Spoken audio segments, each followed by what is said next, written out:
Ladies and gentlemen, we're back from a little hiatus once again to talk about video games. It's me, Cameron Warren, and I'm joined as always by my co-host Jacob Price. Jake, we're back again to talk about video games. It's the pre-order bonus. You've tuned in to get your bonus content, and it's me and Jake talking about video games. Jake, it's it's March 10th, and happy Mario Day. Happy Mario Day, Cameron. How did you celebrate this day of days, this holiday, this Mario Day? By performing a web audit at work today for the department I work for. That sounds fascinating. Yeah, I wish I could make something up here and say it was super fascinating, but it's probably the worst task I have at my job. Thankfully, I only have to do it once a year. Jake, they just need to have you make a podcast, and then you can kind of, spend half your day just working on podcast stuff, and then the other half of your day working on your work podcast stuff, and then just, This is feeding into a system that I absolutely despise, which is the adjunct system at universities. It's a terrible system. It's super exploitative. but if I had it my way, I would be doing creative projects. That's including podcasts, things like that, part-time. And I'd be adjuncting the other part-time. So I'm going against my own philosophy there. But that's what adjuncts were originally supposed to be. You'd have an expert come in. They teach 1 or 2 classes a semester. I'm sorry. Wow. I'm about to get into this super big rant. Anyway, that would be my dream. Teach a few courses every semester, but focus a lot on creative projects. But I'm holding back. Cameron, let's talk about video games. Let's not talk about the exploitative system that is adjuncting at universities. Listen, I am passionate about this topic. There was a time when I considered getting a PhD, and when I was looking into that world and working with professors and kind of considering the options, it was like, hey, look, this is a messed up system. Like, if you don't find the perfect university and you have the perfect published papers and the best connections to the right research grants and the right topics that are newsworthy, you're not going to get tenure. And if you don't get tenure, it's not like you just re-up again. It's like that's like 7 years of your life down the tubes, and so then you're going to end up being an adjunct, and the adjunct system is just taking advantage of everybody. Education is messed up, Jake. Education's got a long ways to go. We need some serious overhauls, in my opinion. Which, now I basically work in university administration, which is complete opposite. I don't. I have normal hours. I don't have any, homework. I don't have to work outside of hours. I get a decent, starting salary, and I don't have to worry about things like tenure and research and whatever. But I don't get to teach, right? So yeah. Anyway, games. That's why this is going to become the biggest video game podcast of all time, so that we no longer have to worry about that, right? Yeah, listeners, help us make this a super big podcast so Cameron and I can start a second podcast in which we just totally ripped shreds the current university system in the United States of America. Coming soon, Education is Whack Pod by Jake and Cameron, and we'll just analyze education the same way that we do video games. Jake, it's March 10th, so like I said, it's Mario Day. Let me throw you down a quick little Mario Day memory in commemoration of this day. Mm-hmm. So when Mario 64 came out, and you'll have to excuse me, I've been having a cough for the last 2 weeks. It's one of those coughs that you actually feel fine physically, like you're not sick, but the cough will not go away. And it's the most irritating thing ever. Yeah.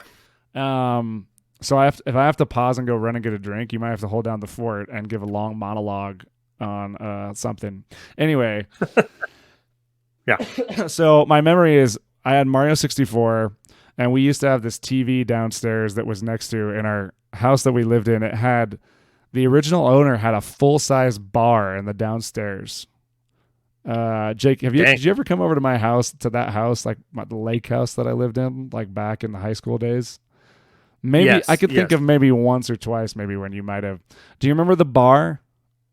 No. Okay, there's a full-on bar, and obviously, my family, we don't drink, so there's a bar down there. It never got used. It literally just had food and stuff sitting in the car. Anyway, so we put a TV there, and we had the N64 and Super Mario 64. And so I remember this specific memory. I was looking up guides online, and this was back in the day of game FAQs. Oh, yeah. And so I was using this game FAQ guide, and I was at this point in Mario where I forget exactly what level, but there's a point of the game where there's a painting that you can jump through that is a portal that skips you to another world. Isn't that most of the game, or are you thinking of something specific? It is. There are, but at that point in time, like I didn't like. I think at the time they were still kind of like secrets. They weren't actual. It was like it was a specific painting that was a secret. It wasn't Okay. like part of the. Because Mario 64, I think they're all paintings, right? How you get to that different worlds. Is that correct? Yeah, yeah. I think you're right though. I think there's a specific wall that's much more of a secret than the other obvious paintings. Anyway, so I read this guide and I got to this one that I knew was the secret one. And if anyone knows what I'm talking, I'm gonna have to look this up after. My brother was standing there, who's high school age at the time. He was like 7 or 8 years older than me. And I jumped through the painting, and he was like, "Whoa, how did you do that?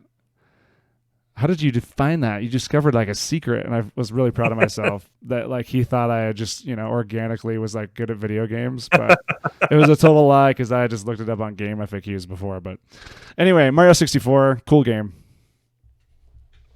You know, I think Mario 64 would be my favorite Mario game if the camera controls had aged well, or if they made them better with the 3D All Stars. That's a game where the camera is literally a living part of the game. It's like a little Mario creature that follows you with a camera. And if you like tweak it right, Yeah. you can actually see him, right? Yeah, it's also something that I feel like you're constantly fighting against. Yeah, they I hate mentioned it. this. Did you watch that Donkey video that I posted?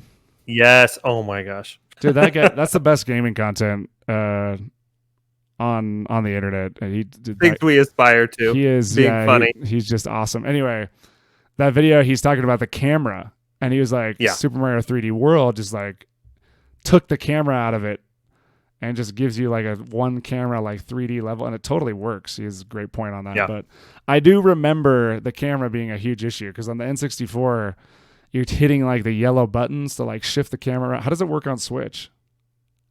On Switch, you try to use the other thumbstick, but it locks you. It's not fluid. It's not like you know, a like fluid modern camera. games. It's like a like you Yeah. have okay. Yeah, it's terrible. I think you can hit R maybe to rotate the camera as well, but I honestly didn't play Mario 64 that much on Switch because I was like, I don't want to deal with it. I don't want to fight the camera. Yeah. Jake, a Mario memory for Mario Day to share? Yeah, so let's see. My gaming console sort of generation falls more into the N64 camp. I was definitely around SNESs a lot. I didn't play a lot. We didn't own one when I was that young, when it was still fresh and everything. But oftentimes, my brother and I, we would go to our friend's house, and they had kids our age, and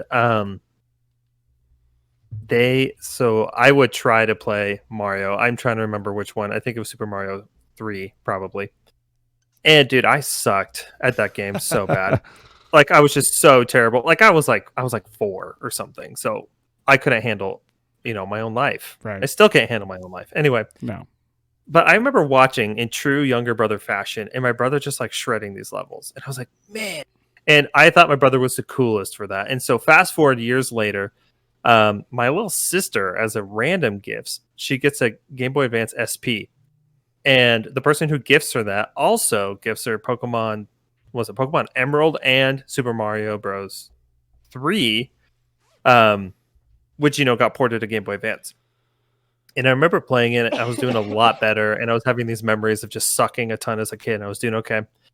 And I don't remember what we were doing. My brother was like super into, I think, Halo at the time, so he wasn't, or Diablo 2, so he wasn't playing a ton of Game Boy Advance. But at one point, he was like, hey, Jacob, can I see that? I was like, sure. So I hand him this thing, and my little sister and I, we're like struggling in a level. My brother just nails it, like first try. And I was like, in another life, my brother would be a Super Mario Bros. Speedrunner, I think. And so my memory is that I am forever Luigi. I'm the younger brother. I suck worse than my older brother at video games. And that's what Mario means to me. I will forever be a younger brother. Mario, fantastic video game. Happy Mario Day, everybody. But enough about that. Today we're talking about a different Nintendo game. Also, a much beloved Nintendo franchise and specific, probably Has the controversial anniversary. game in that franchise, and that's Pokemon Let's Go Pikachu and Eevee. Jake, tell everybody how we're going to break this one down on the Oh man, podcast. it's been a while since we've done just a straightforward episode. It feels like. Anyway, what we will do is break down Let's Go Pokemon Pikachu and Eevee. Cameron and I both have the Pikachu version. Anyway, we're going to break down this game into 4 different categories. The first one is narrative. Excuse me. In this category, we will be discussing the story, what's being told, how it's being told, who the main characters are, who the antagonists are. In preparation for this episode, dude, this plot is wacky, and I'm really excited to talk about how wacky this narrative is because this game came out 25 years ago. Sorry, Pokemon Yellow came out after Red and Blue. Let's Go Pikachu, Eevee, definitely remake of Yellow. Anyway, this narrative that was originally constructed in the late 90s is totally whack, and we're going to discuss that. Second category is mechanics. Here we talk about the nitty gritty of the game, how you're interacting with it. Obviously, this is the monster catching game of all time. And so we'll be talking about, catching the different Pokemon, battling them, training them, leveling up, how this differs then because it is a remake and the mechanics have shifted a lot. And so we'll be talking about those differences, what works, what we like now that Cameron and I are both dads playing this game and playing with our kids, what we like about it if we were just playing this by ourselves, etc. Third category is gameplay loop. Here we'll be discussing what it is about the game that's enticing to bring you back.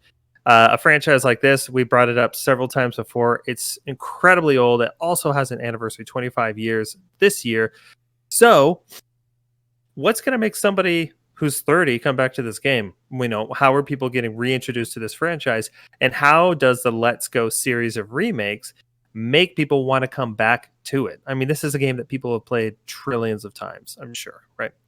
And then finally, impact on the industry. Here we're going to discuss if people care about Let's Go Pikachu or Eevee to this day, why they care about it, what other devs we think are looking at it, and how they're looking at Let's Go Pikachu and Eevee, whether or not they really matter, and how they've influenced other games to approach things like remakes and to approach just monster catching games generally. So Pokemon Let's Go largely is the same plot as Pokemon Yellow, Yep. which is, I mean, I'm not a Pokemon. I haven't kept up with Pokemon since essentially Yellow and Red. I had a brief resurgence with Pokemon Go, like most of the world did when that came out. Yeah. And that kind of reminded you, oh yeah, Pokemon's a thing, and it's actually this massive thing. It's bigger. Mm-hmm. It's one of the biggest franchises of all time. It's bigger than Star Wars. It's bigger than almost every. Bigger than Star Wars? Oh yeah. You want to hear the biggest franchises? Yeah, and tell me what the metric is being used. Hold please for some statistics.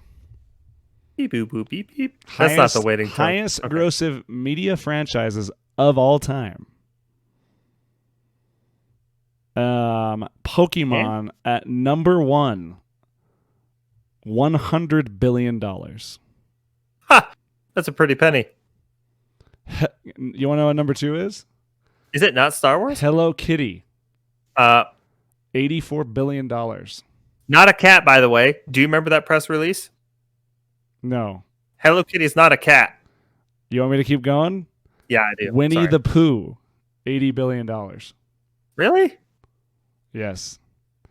Mickey Mouse and Friends, $80 billion, and then finally you get to Star Wars, $68 billion. So Star Wars is a pity, fifth on the list.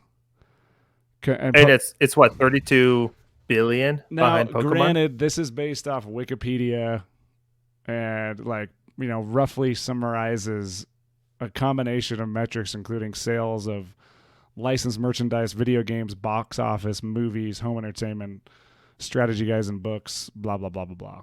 So wow. Anyway, Pokemon, absolutely huge. Pokemon Yellow was the last game that I actually truly sunk my teeth into the franchise as a kid. This was part of the craze when we were in elementary school, Jake. Pokemon cards, Pokemon Red, Oh yeah. Pokemon Blue.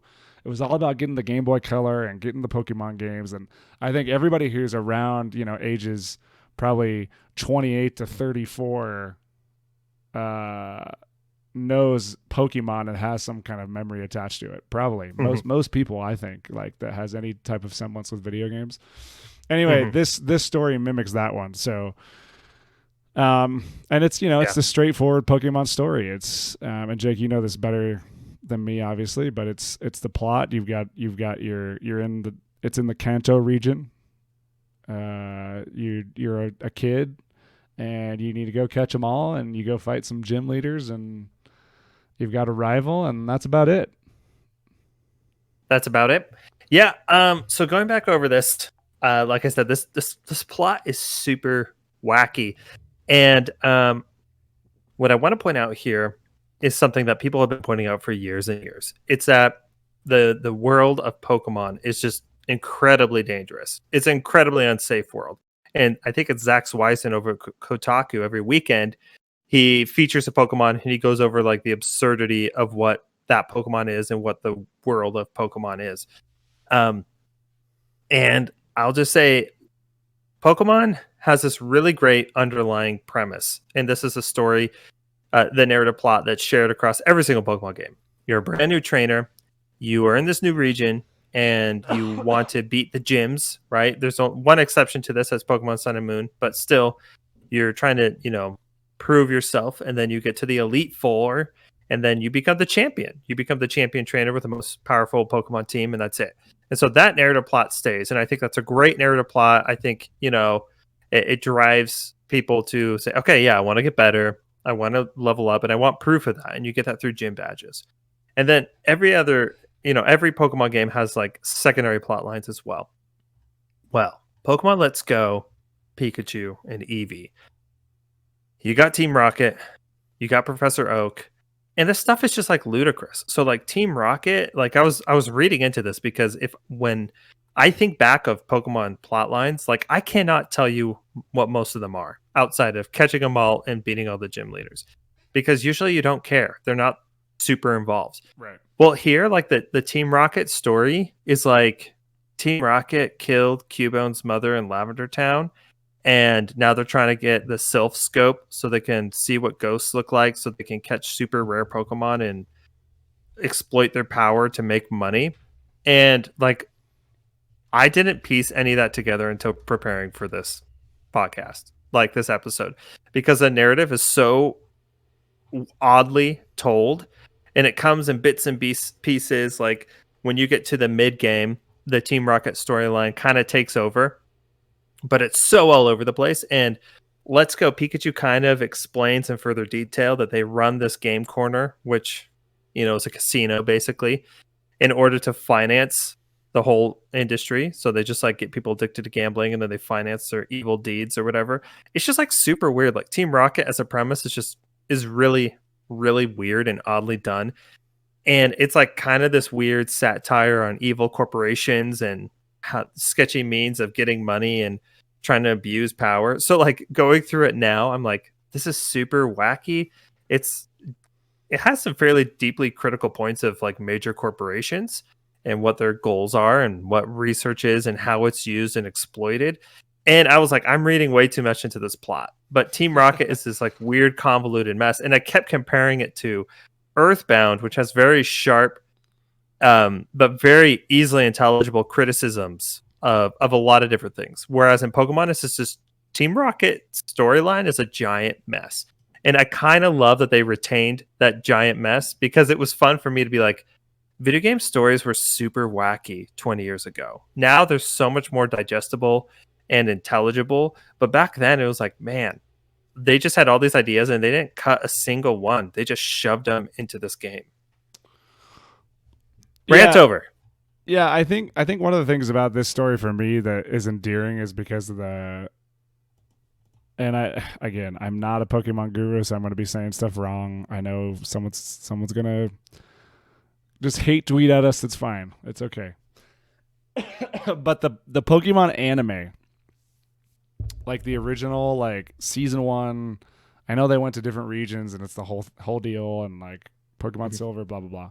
But like the season one with Team Rocket and Pikachu and Ash and like your introduction to those characters, like that whole thing, I think makes this story easier to consume because essentially it's the same story except it's not Ash, obviously, and there's differences, but Right. that for me is I think the reason that it works well because I'm like, oh yeah, like remember when I watched the anime and like Pikachu didn't want to evolve and like he was this little Pokemon and blah blah blah, and it was like I love the anime and I love the games, and so coming back and playing this is a massive nostalgia factor from the story because this is like Yeah. one of the simplest. Its simplicity, I think, is another thing that makes makes me love it because games are too complicated nowadays. But this is a game that is somehow at once an RPG with a deceptively like complex battle system with a like collectathon that also has like a story woven throughout it and also has like some world building like built into it of this whole like universe of Pokemon trainers and like all the stuff that you just talked about, like the backstories that are kind of hidden behind the table a little bit. All that stuff just like it's super endearing, you know. It's fun to see and it's fun to play a game like this because I honestly I can't think of other than like indie games of something like this that has like a little bit of complexity to it and some compelling stuff to it. Like you want to get, you know, you want to go get you want to go get everything. You want to go get the cool Pokemon. You want to like make your team more powerful, even though the combat is like kind of easy and it's like honestly not that interesting for most of the time. It's like you want to go do it, and I think the plot works to serve that. And it's like it's the same structure in all of these games, but Pokemon, obviously, for me personally, is just a huge nostalgia thing. It's all about the nostalgia, like, and that makes it work really well. And I think they know that. Obviously, Game Freak knows that, which is why they made a game literally that was a rehash of Pokemon Yellow because it's totally endearing to, to this generation, and they made it co-op because people our age, a lot of us have kids, and it's like I'm playing with this with my kid, and I'm just Yep. and anytime I play it, I'm playing it with my daughter, and it's super fun, and she's being introduced to Pokemon and starting to like really get into it. So Mhm. does it do anything revolutionary? No. Is it this like a crazy story that I need to go tell everyone about? No, but it's just a simple thing that works, and it's fun.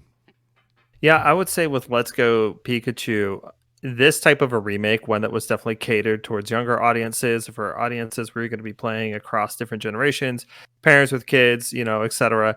It's actually one of the best introductions into the universe of Pokemon. And so I think in terms of like world building and becoming familiar with what Pokemon are and how you're going to use them to train and battle and do all these things, this is a fantastic introduction. I'm thinking of like Gen 3, for example, when this is Ruby and Sapphire and Emerald.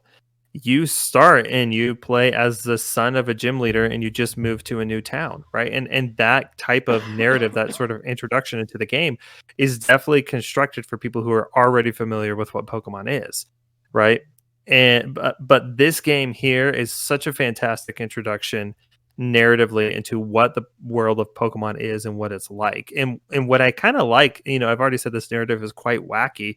There are some things here that I think are really interesting. For me, this is a hill that I will die on. Is that I think some people when they've aged out of Pokemon, let's just put it that way, they say, Pokemon's just dogfighting, right? And I'm super strongly opposed to that. As People a say kid, that. people say that. I mean, I remember working in retail and people just thrashing Pokemon. They're like, Pokemon's the worst. It's teaching kids that you should be mean to animals, et cetera, et cetera. And Interesting. listen, Pokemon are battling other Pokemon, and that's a fact. If you don't like that, then you don't like the series. But for me, as a kid playing it, you just developed this relationship with these animated creatures and you wanted them to win and you wanted them to get better. Pokemon thematically, I just think does this fantastic job of, enticing the player to form relationships in the game with their Pokemon creatures. And from the get go with Let's Go Pokemon, Pikachu and Eevee, this is retained where it's like, hey, abusing Pokemon, using them nefariously, exploiting their powers is bad. You want to be friends with them and you want them to train with them and become better at something, overcome obstacles. Those are the main themes from these games. I think Let's Go Pokemon, Pikachu and Eevee retains those themes in Pokemon in a very strong way. This is something that my kids, without my prompting, they are picking up on, even just playing through the game. So I think it's really fantastic. It introduces you to the world of Pokemon, but it also introduces you with this very moralizing sense of, hey, we are nice to our Pokemon. We like our Pokemon. We want to be friends with them and we want them to get better. Like my kids are like cheering on Pikachu when he gets a critical hit. It's like, what other RPG, inspires kids to be that emotionally invested in a game?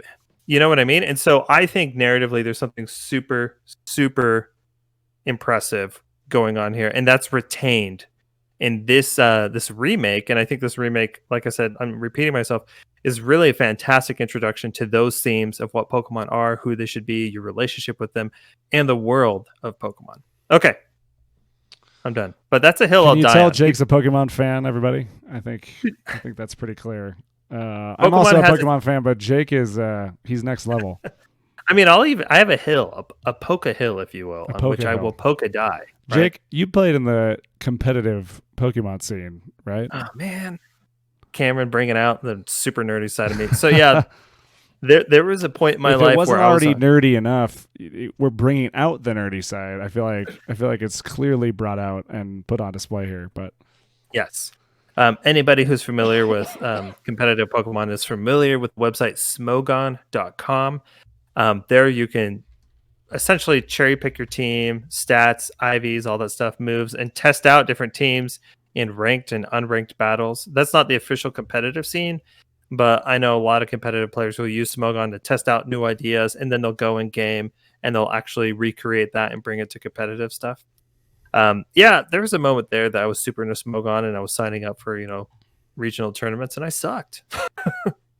I got thrashed. That's not surprising. Competitive gaming is no joke, but I think that brings us to mechanics, Jake. I don't think we need to rehash the Pokemon battle system here. I think that's going to be pretty clear to most people. It's it's your typical rock, paper, scissors, fire beats, water beats fire, fire beats grass, grass beats rock, blah, blah, blah, blah, blah, blah, blah.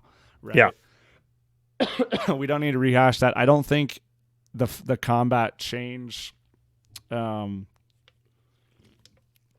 deeply from like the old games to Let's Go. Like there wasn't dramatic structural changes to the combat that I understand.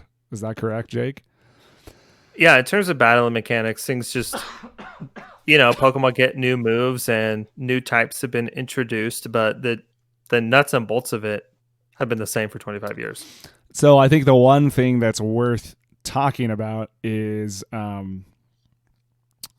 the catching system. It's probably the most controversial change that they brought to Let's Go. Is they brought the Pokemon Go catching system of literally throwing the Pokeball with the Switch controller to catch Pokemon instead of the typical you run into the Pokemon in the wild, you fight it till it gets low health, and then you push the button to throw the Pokeball at it, right? Yeah.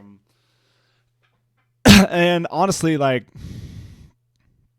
I'm actually a fan of this because I think it streamlines the game. And I realize it's a controversial thing I've heard, on forums and on Twitter, that a lot of people don't like it and they want this type of experience, but they want it to be the traditional, like, fight the Pokemon and catch it.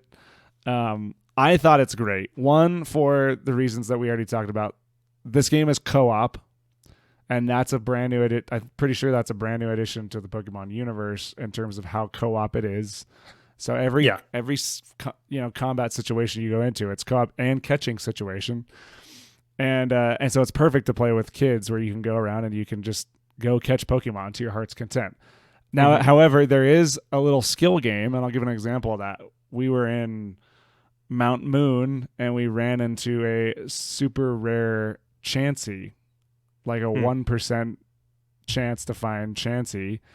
And the way the game works is like the hard Pokemon kind of bounce across the screen, and there's Hmm. a little circle that gets bigger and smaller.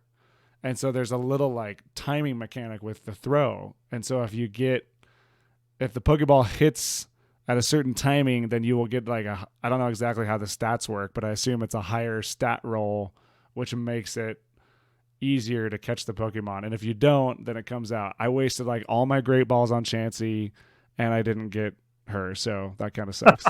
Um, so Bummer. yeah, no, that's kind of sucks. But I think I enjoy it because it streamlines it. You don't have the stress of having to be constantly in battles with a million Pokemon. And the best change for me, you actually see the Pokemon that you want to go and get, which I hate random battle systems. That is to me is an old JRPG relic from days gone by, like running in the grass and just randomly running into stuff. I want to see the thing that I'm going to go get. And so Hmm. I think it works well. But I think it's in the context of this game, right? This game is meant Hmm. to be this accessible version of Pokemon with some upgraded graphics. I'm all for like the hardcores being like, keep that hardcore system, that regular system that they've had, and then let's dabble in some new kind of stuff with Pokemon Let's Go. I think it works. I'm 100% with you. I mean, hardcore fans, listen, you have every other mainline series game to enjoy. Right, I right. think it's fine that this remake is not catered to super hardcore audience. And that type of catching system, like you talk about, when you defeat trainers, in addition to getting Poké Dollars, you get more Pokeballs. So you can, because catching is such a huge component of this game. So I think it's totally fine, right? I mean, this, like I've said already, I think twice already now. I mean, Pokemon as a franchise has been around forever, and they are faced with the monumental task of trying to appease hardcore players and introduce new people into the franchise and get them to stick with the game. And instead of trying to balance that dichotomy in a single game, they just released this remake that's like, nah, we're gonna cater to one end of this spectrum specifically. And I think that's totally fine. I think it's an incredibly smart move by Pokemon to do something like that. I mean, when Pokemon Red and Blue initially came out, obviously they weren't targeted to a hardcore audience. They were just targeted to kids who were going to be interested in a handheld RPG with super cute monsters that you would collect and become friends with. And that sort of marketing has been forced to evolve. And so I think these types of mechanics, right? Being able to see the Pokemon in the overworld. I mean, my kids got so excited. We were chasing after an Abra, which shows up and then teleports relatively quickly off the map. They get so excited when they see that and they run to it. You see a Chansey, you get super excited and you run to it. Yep. Some Pokemon, they're inherently big or inherently small, and so there's this little flashing, or it's not flashing, but like spirally blue stuff or red stuff surrounding them. So that kind of stuff like visually gets people excited, especially I think kids when they see that stuff. So that type of stuff I think is totally fine. I want to mention one new thing, and characteristically in the games, you'd get HMs, which are moves that Pokemon would learn not only to use in battle, but to interact with the world. And a lot of times this would unlock different parts of the map. Right. And historically, you've had to had a Pokemon on your team learn one of those HMs to actually progress through the world. And here they've been softening this a lot in later gens, but here just like Pikachu and Eevee can learn these things and it doesn't take up a move slot. And so I think that kind of quality of life, just like ease of these types of mechanics, is super welcome. It was always really frustrating to be like, oh crap, I need to use cut here, but I have to go to a Pokemon Center to change out somebody on my team or waste a move slot in a Pokemon that I regularly use so I can actually access this area. And it was just annoying. Right. So they cut out all that type of stuff. And that's just one example to make it an easy, streamlined experience, like you say, Cameron. And I think it's totally welcome because this game's not meant to be hard, and that's okay. Yeah, it's I think it all works really well. It is what it is. This is not meant to be some grindy JRPG. This is not meant to be like the next series in the Pokemon mainline stuff. And to be honest with you, like Pokemon sucks at innovation. So I'm happy to see at least a teeny bit. I love it. I'm just casually throwing out the controversy, but and it's they don't have to because they make so much freaking money. Why would you know who's competing with them, Jake? Let's save this for the end. Why would they change, right? This is part of the end conversation, but anyway, mechanically it works. I think that brings us though to talking about the gameplay loop, which is the whole shtick with Pokemon. You got to catch them all. And I think with the hard nostalgia factor of the Gen 1 Pokemon, I genuinely like get excited when I see like the Onyx pop up on the screen and I want to go catch it because I'm like, oh my gosh, a freaking Onyx showed up. I got to have that, or a Charmander, or just the Gen 1 for some reason. I just love the freaking Gen 1 Pokemon and I want to catch those guys. Even when I played Pokemon Sword and Shield, which check out our past episode where we talk about Sword and Shield if you want more Pokemon talk. When I played that, I just wanted to catch the Gen 1. Like I caught a Growlithe like early on, and that was like one of my main Pokemon because that was one that I recognized from Gen 1. And so in this game, it's the same. And there's kind of a little like the gameplay. It's about catching them all, obviously beating the dungeons and all that, but it's really the gameplay loop is about finding these Pokemon and getting them and leveling them up and finding the rare cool ones. And when you go into each area, there's a little kind of meta game where if you go and just Google, what can I catch in this area? You will find actually like the statistical probabilities of like how often different Pokemon will show up and like how rare they are. Yeah. And in this game, what they've added is this mechanic where you can generate bonuses based off like a bonus multiplier when you catch the same type of Pokemon many, many times. And that will give you a multiplier for each one that you catch, which increases the likelihood that a rare Pokemon will show up. And so it's this whole like little meta game, which it works well. It works well because you want to catch those Pokemon, which for some reason I want to catch the Gen 1. I didn't really want to do that in Sword and Shield. I kind of wanted to just beat the game, but it wasn't enough. You need the impetus to want to go out and catch these different ones. Yeah, so Cameron, you bring up two awesome points here about this game that make it different than other Pokemon games. I want to talk first, about the catching mechanic that you're talking about. You catch the same Pokemon several times in a row, and it increases your likelihood of different types of things appearing, whether that be a shiny version, which is an entirely cosmetic difference in a specific type of Pokemon, or more rare Pokemon show up. I would say in terms of catching them all, I mean, Let's Go Pikachu is by far the most accessible. There are less exclusives to each, game in the series. And there's no Safari Zone. To me, this was really interesting. Safari Zone is really common in early gens of Pokemon. It's essentially this area where there's a lot of rare Pokemon and you had to use a specific type of Pokeball to catch them while you're in there. Usually there's some sort of time mechanic, so you can't hang around there forever. And here that's gone. And so they've replaced it with this, hey, if you catch a lot of the same Pokemon, if you like fulfill the specific task or pattern, then something else might come out. And honestly, it makes the grind so much more interesting, right?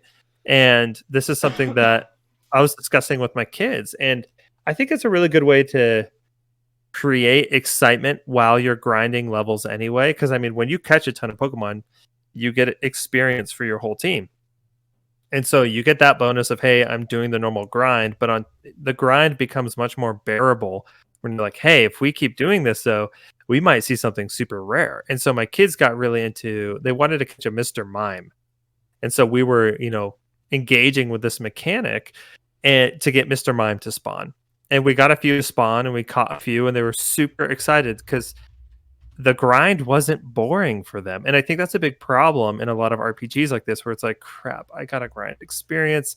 Like you enter this new area and you're like, crap, everybody's like crazy hard all of a sudden. Like those difficulty spikes are mitigated with a system like this. And so, yes, we're talking about a mechanic, but this feeds into the gameplay loop so well, that it's really easy to come back because you are incentivized to grind by getting rarer Pokemon. And then the second point, Cameron, I'll make this really fast because it's a Pokemon episode and I'm talking a ton. So about the Gen 1 art designs, this is my conclusion. What I believe, okay? So this is Jacob Price's take on why Pokemon art styles have shifted over time. In Gen 1, Pokemon were drawn first and then they were assigned types. This is my conspiracy theory. So you have a Pokemon like Onyx, and they created it and drew it, and they're like, wow, this is super cool. Let's make it a rock and ground type. Yeah.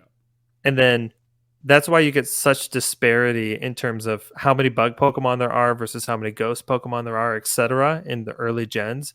But then later, I'm fairly confident the art team was like, let's start filling in the gaps.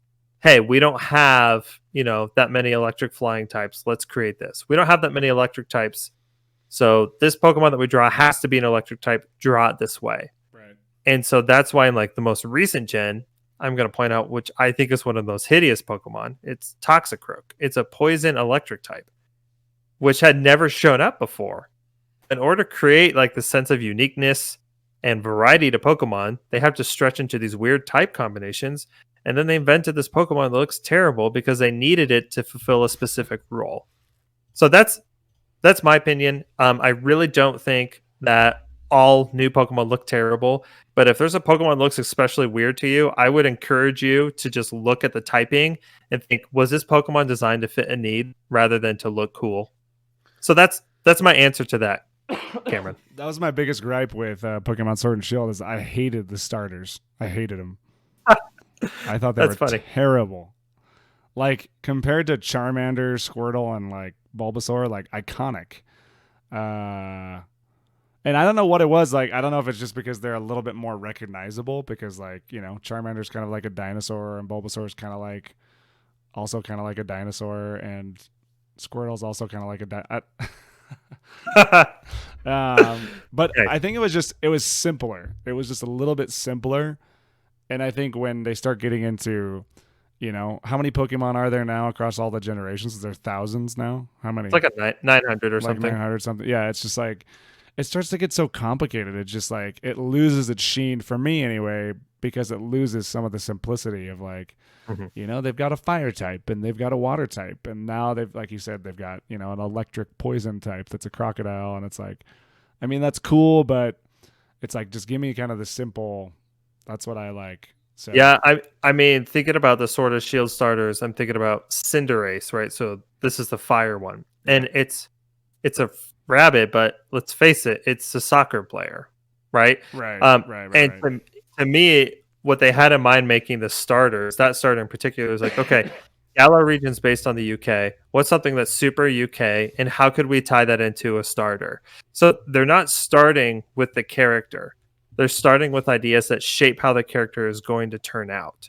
Whereas you look at Charmander, somebody's like, that's an awesome looking dinosaur thing with a fiery tail, And then they decided, okay, well, it's got to be fire type. It's got fire on its tail, right? Or Right. Squirtle, So I think that's why I've convinced myself that this is just sort of how the art direction has evolved over time. And so Let's Go Pikachu, bringing it back to the game that we're talking about. I mean, these are Gen 1 Pokemon we're talking about. And it's possible to get different variations of these Pokemons that appear in later gens, which I think is cool and fine and all that. But the Gen 1, I come back to that and I'm like, yeah, I mean, you look at Onyx and the types are decided for you even without you thinking about what types it should be.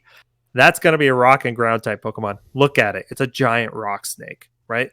Or you look at Bellsprout, it's like, hey, this is a Venus flytrap. It's going to be grass and poison. It's not so much of, we need a grass and poison type. What would that be? Let's talk about the impact on the industry because I think this is a heavy topic with Pokemon. Okay, let's do it. Where do I begin? I mean, all right, I can go back to my original statement. Pokemon sucks at innovation. But they don't have to. Like we just read in the beginning, they're the biggest media franchise of all time. They make gobs and gobs and gobs and gobs and gobs of money. They have a hardcore fan base that's hardcore as they come. If you change the formula too much, you're going to get lambasted by everybody. If you don't change it enough, the general populace is kind of, a little disappointed because they're like, they want to see something new and interesting. But the hardcores don't really care. Just give me more of the same. And they still sell out everything just by making like a rehash version of the same thing, just by adding more Pokemon. I think with Sword, they had a little bit of innovation. And again, let me just repeat this. I'm not Go to Jake for Pokemon wisdom. I was saying my observation, like with Pokemon Sword, the innovation was the wild area, which was kind of getting close to this sort of open world ish type dealio situation. And we saw with the announcement of Pokemon Legends that they have like a full bore open world type experience coming. Now it looks incredibly early. The demo was, you can tell the demo is literally hashed together by a team of like 5 people who just stuck in like the animations like don't even, they barely Aren't there. Yeah, there's like barely any animation. Like the graphics look like trash. Like it's so early. Like this thing's probably coming in like 2028. But it's like that's awesome to see because you're kind of like, awesome, okay, they're gonna go take a risk. They might make something cool here. But then you kind of look over to the other side and you're like, well, what's this game Temtem? And you pop that bad boy open, and it's literally the exact same formula as the current Pokemon situation, but with a little bit better graphics, in my opinion, and a little bit kind of a brighter sheen on it, and a UI that's like poppy and snappy, load times that are fast, animations that are kind of quick and fluid. I mean, it really feels like a modern version of kind of what Pokemon should be at this point in time. And it's like, man, if it's like my first thought to Jake, I was telling the other day, Jake, I was like, Game Freak should just, or Nintendo should just go out and buy this Temtem studio and be like, hey, you guys go make the next version and just bring all of your UI and all of your quality of life stuff into the Pokemon world. I mean, I would buy that in a heartbeat. Yeah, this is tricky. I mean, I feel like just in the past 3+ years, we're really seeing traction with indie games and from indie game, studios that are really making the monster catching formula very interesting, right? So Cameron, you bounced off of Monster Sanctuary, which is fine. I'm still kind of into it. Temtem is another great example of this, where there's something else happening, that's outside of the traditional Pokemon formula. I think that's good. I think that's really healthy for Pokemon. Yeah. And Let's Go Pikachu was the safest bet Game Freak and Pokemon ever took because it was making a game easier, right? Yeah. And hardcore fans have been wanting for a long time, like some super tough as nails. You really have to rely on strategies and type advantages and disadvantages, etc. Type of game. And I think we might get that with Pokemon Legends, right? This Pokemon Legends has the potential to be the game that people have been asking for 15 plus years, right? Yeah. So it might be, like I said, Pokemon, Let's Go Pikachu and Eevee is catering to one very specific audience on one end of the spectrum. Pokemon Legends has the potential to be the game that's, targeted for the really hardcore demographic, the far end, the other end of the spectrum. And so that's where they're kind of at. But I'm kind of with you, Cameron. Pokemon, Game Freak, Nintendo, they have something that sells. They have something that, while people are going to complain about something about, about any game in the mainline series, they are so safe with it that people just buy it, I think it's a shame that it took Pokemon until now to make these kind of big changes, like with Let's Go Pikachu or potentially with with Pokemon Legends. Now, there have been plenty of spin-off games, like the Mystery Dungeon series. I never really got into them, but there's very story-based, very narrative-focused. There's a core demographic that loves those types of games. Pokemon shows up, all over the place. And they do have these sort of spin-offs, but the spin-offs, I don't think have ever been marketed as something that they want all of the Pokemon demographic to take seriously, which is kind of sad to say, right? I mean, Detective Pikachu is based off of a game, the movie that came out that people enjoyed. And I don't think it was until like Pokemon Go, Let's Go Pikachu and Eevee, and now with Pokemon Legends that they're like, hey, here's something that let's try to market to all Pokemon fans in a specific way. Let me retract that. Let's market this more let's just put more money into marketing this. Let's make them high profile games. Yeah. So I'm with you, Cameron. I mean, they don't innovate. They don't have to innovate. People are still going to buy the games. People are still going to be upset about the games no matter what. People, I'm not going to get into it, but people are just shredding like the remakes for the new Sinnoh region games that are going to come out, I think, this fall. And a part of it's like, dude, you've been asking for this and you're going to buy it. Like, why are you complaining this much? And people are complaining about tiny things like people not having black outlines around them to make them, I don't know. Anyway, it's stupid. I don't want to get into it. It's dumb because this happens with a franchise this big, every single release is going to get a loud, vocal minority complaining about the dumbest aspects of a Pokemon game. And those people are still going to buy this game. So I'm kind of like, just get over yourselves. Don't have expectations for the mainline series. Have expectations for Pokemon Legends. Have expectations for the spinoffs, but don't have expectations for the main game. And then I was going to ask you a question because that's the end of my thought there. But get to your comment, but answer this question too, Cameron. Go for it. Does any company make remakes as good as Game Freak and Nintendo? I mean, Let's Go Pikachu's a remake. Pokemon has been remaking their games for 20 years. Does any company have the lock, quite like Game Freak and Nintendo does when it comes to remakes? I mean, I think that they've been doing it for longer, probably. But I feel like the games industry at large they're the big game publishers at large are discovering that remakes make a ton of money because people want to experience the game in the way that they felt like to play it the first time. And they will spend money to get that experience, to pay for that. Mass Effect trilogy coming out, I think, next month, remastered. Like, I'm going to buy that. I mean, I'm going to buy it. Like, it's like I've already played through those games, although I didn't play through the third one, but I played through the first one and the second one. I want to play through them again, remastered. I want that. I want all like the Series X stuff. Pokemon is the same thing. Like, people who played the original games, it's like they're going to go out and buy it. Pokemon Let's Go. Why did I buy it? Because it's the Pokemon I know. It's Pokemon Yellow repackaged in a nice looking package that I can play with my kid. It's that simple. Mm-hmm. But yeah, we're going to see more of this over the next few years. I think Activision, they're doing tons of remakes. They did Crash Bandicoot remaster. They did the Spyro remaster. They did Tony Hawk 1 and 2 remaster. We've got more coming down the pipe. You're going to see stuff from Sony come down, like the Dark Souls remake was Demon Souls was the PS5 exclusive.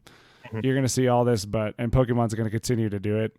I just think there are millions of fans who like Pokemon.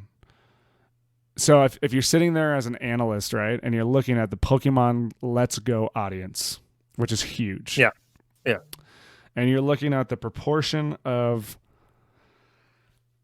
excuse me, if you're looking at the proportion of those Pokemon Let's Go players, and Nintendo's not that smart, so they probably don't have this data. I'm guessing, as somebody who works a lot with like big data and databases, they probably are not doing this analysis in the way that they should.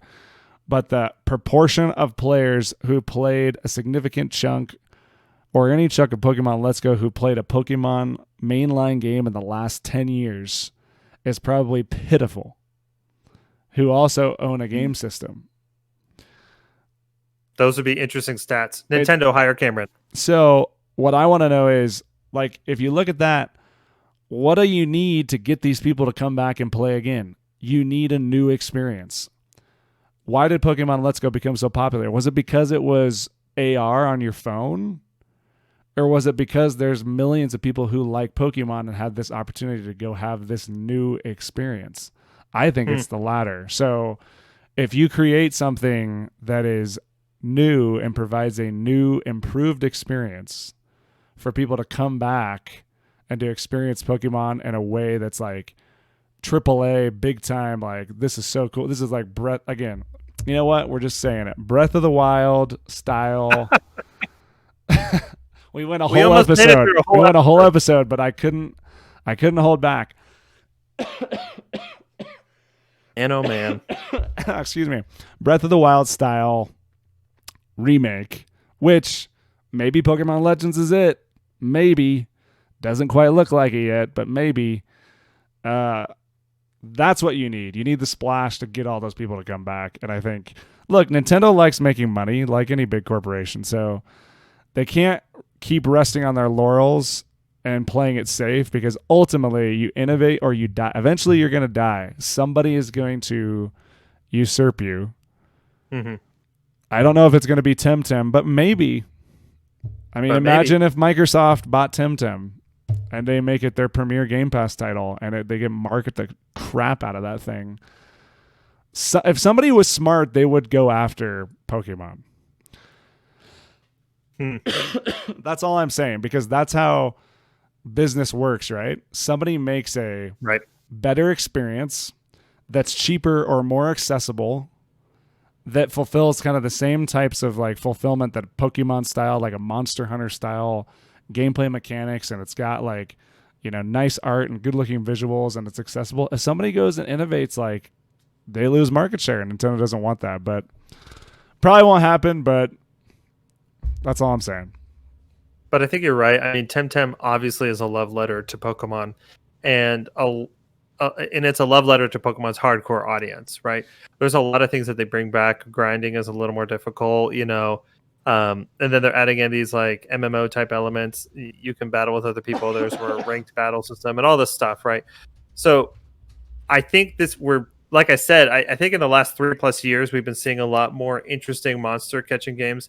Um, I've been playing a ton of Littlewood, and this is developed by Sean Young, and fantastic game by the way, just released on Switch. Highly recommend it for Switch. Um, he is in development of making another monster hunting game. There were rumors a long time ago that Eric Barone from Concerned Ape was making his follow up to Stardew Valley was going to be based on another nostalgic game that involved bug catching, right? And so in the indie scene, dude, could you imagine if Concerned Ape made a Pokemon like game, like he made a monster catching game? Oh Like gosh, that would be wild. Like, and that would be people would wild. be all over it, and Concerned Ape is going to do an absolute stellar job if they did something like that. So that's a lot of speculation on my part from like a one-off comment that he made years ago. So please don't buy into it. But what I am saying is like Temtem is certainly, I think, what has come to fruition in terms of interest in making a serious contender in the monster catching scene. And Pokemon's fine just catering to different demographics on this spectrum of players that they have. I think as a franchise that's as old as they are, that's what they have to do. Um, but it'll be interesting to see, what Cameron and I are really saying in this episode, in this category, is that Pokemon is about to be forced to evolve. Sorry, I had to do it. Okay. Like that pun. Because of these outside games, because it's been around for so long, and because it has, inspired all these devs to take up the mantle of trying to make a monster catching game. But Let's Go Pikachu, I think in terms of where it's really shining is with Nintendo has this market on this thing, and it's the 1.5 co-op that you can play with your kids. Yeah. So Cameron, we have a ton of remakes coming out. You listed a ton. But how many of those could you actually play with your kids? Like play with your kids, right? Like Spyro. I have Spyro. My son and I played it, but we're trading the controller back and forth. Right. And so I think there's a gap there in the market. I'm seeing it because it's a gap where I reside. I'm a parent with kids that are interested in gaming. But I just feel like it's not catching on outside of Nintendo. Anyway, episode's running kind of long. That's everything that I have to say.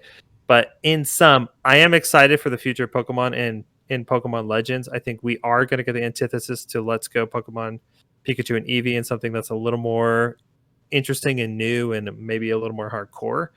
But I'm also excited to see the contenders that are coming into the ring to sort of take on Pokemon. Yeah, if Concerned Ape makes a monster catching game, I mean, good grief. Jeez, I have to triple check this quote because I'm fairly confident he said this like 3 or 4 years ago. I mean, he certainly got the talent, and it's right in the vein, right, where he could make it like very much in the style of the original games, like 8-bit top down but have all of his flair for like story and writing and like, cool mechanics. Ooh. Well, anyways, Jake, that's enough about that. That has been another episode of the Pre-Order Bonus Podcast. Again, the game we talked about today is Pokemon Let's Go, Eevee, and Pikachu. If you have a Switch and you are a fan of Pokemon, you've played the old games back in the day, and it's been a while since you played a Pokemon game, give it a shot. It's fun. It's a fun little jaunt. Just going and catching, throwing the Pokeball and catching stuff and kind of feeling that Pokemon nostalgia. Follow us at PreorderCast on Twitter. Me at Mass Generic.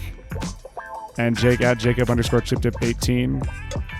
And YouTube, Mass Generic Gaming is our YouTube channel. This episode will be going up on YouTube.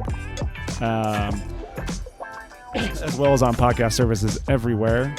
And coming soon is another Game Maker series with Jake. Remind me the name of the developer.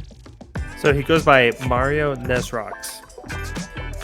Mario Nesrox, and he's the creator of Jake, say the game one more time. I'm sorry. Super Hiking League. Super Hiking League. That's going to be coming very soon, right after this podcast. This podcast comes out, so look for that. And that is it, ladies and gentlemen. Thank you.